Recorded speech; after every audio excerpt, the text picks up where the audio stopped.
Welcome to Football 360 on your number one sports sub, www.thepapare.com. The SAFF Suzuki Cup 2015 just ended. Sri Lanka came into the semi-finals, but it's nothing to boast about given that Sri Lanka were in a three-team group, including India and Nepal. They won against Nepal in injury time, 5th minute injury time.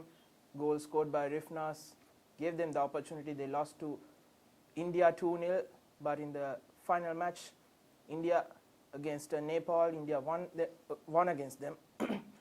And that paved the way for Sri Lanka to go into the semi-finals, and they were heavily beaten, absolutely embarrassed, 5-0 against Afghanistan. Sri Lanka went into half-time, 1-0, late goal by Afghanistan, but in the second half they just disintegrated, 5 goals scored, and they had to come home. And we'll just review the SAFF Suzuki Cup. Before that, we'll just go into the past.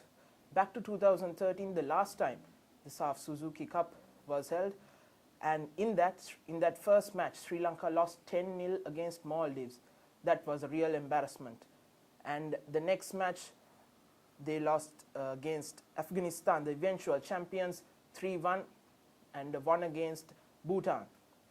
After that, the Brazilian coach, which was there with Sri Lanka, was sacked, and the federation decided to include Nikola Kavazovic as the new coach, and they also wanted to have a very young team where the average age was around 22-24.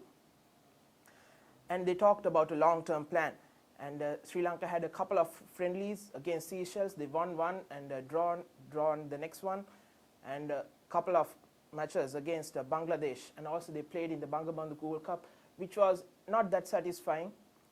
But they came into the 2015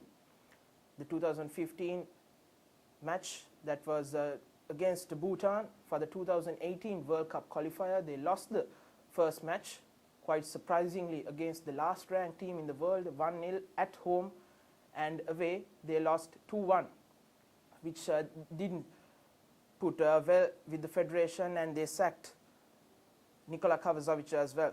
So they disbanded the squad again, and the national team and the national squad never practiced again for 6 to 7 months. That was their match against Bhutan was in March, and they never played for 6 to 7 months until a couple of months back when they put together another squad for the SAFF Suzuki Cup. And they didn't have enough practices. It was in the middle of the Dialogue Champions League, so most of the time the teams were playing, the members which were playing were with the clubs, and they had the matches, so not much time for them to practice at all.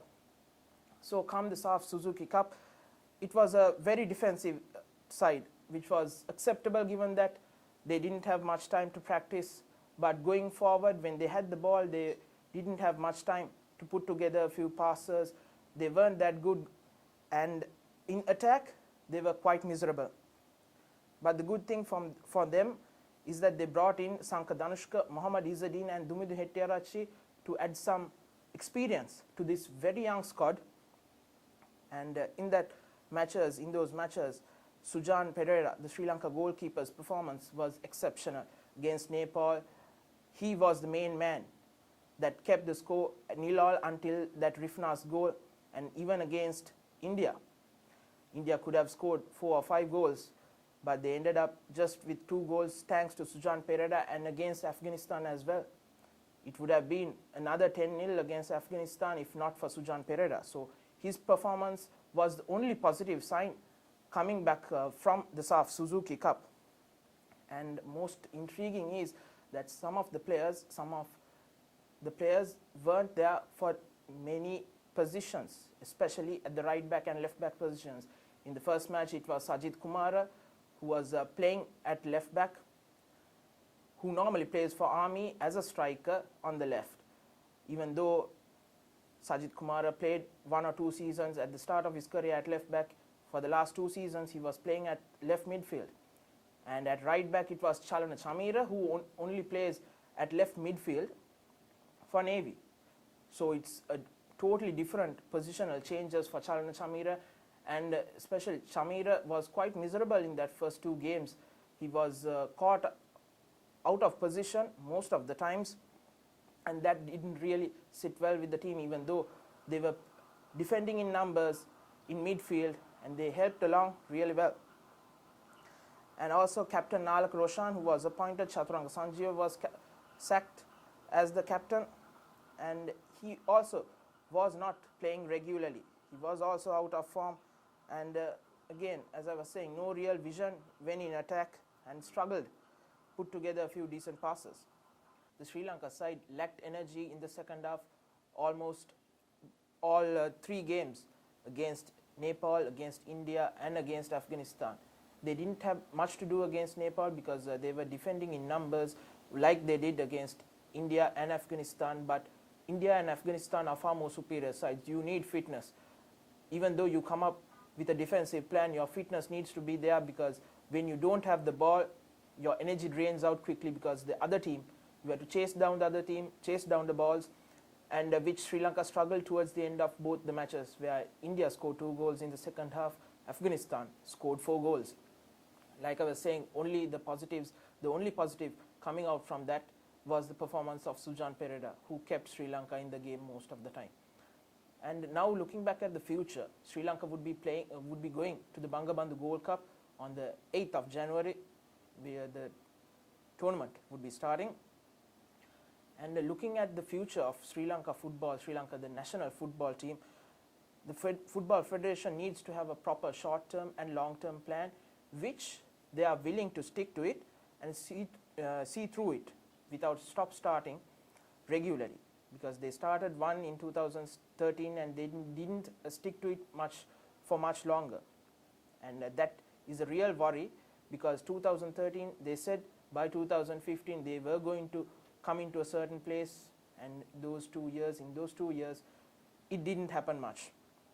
And you need to have the squad put together some time before any tournament, and they need to keep this squad together for a long period of time and keep them practicing to get them used to it, get the players used to each other, the positions, the players, the plans, the tactics of the coaches. You need that. You cannot put together a squad 1 month before a tournament and expect results, which won't happen. And the team needs to have regular friendlies and practices all the time, because in the last 4 or 5 years, Sri Lanka only played once here in Sri Lanka, which an international friendly. It was not an international friendly actually. It was against Bhutan, the World Cup qualifier.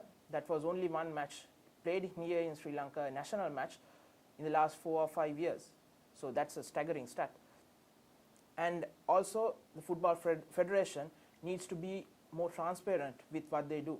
The Federation did not announce the SAFF Suzuki Cup squad, and they didn't send it to the media. It was not announced, and even when Sri Lanka went 2-3 weeks before for training and a couple of practice matches in India, most of the fans, most of the media did not know about it. To go forward with the squad, and as a football fan of Sri Lanka, and from here at ThePapare Football, we certainly think that with a proper plan, which they are willing to stick to in short-term and long-term plans, that Sri Lanka football can go forward and prosper in the near future.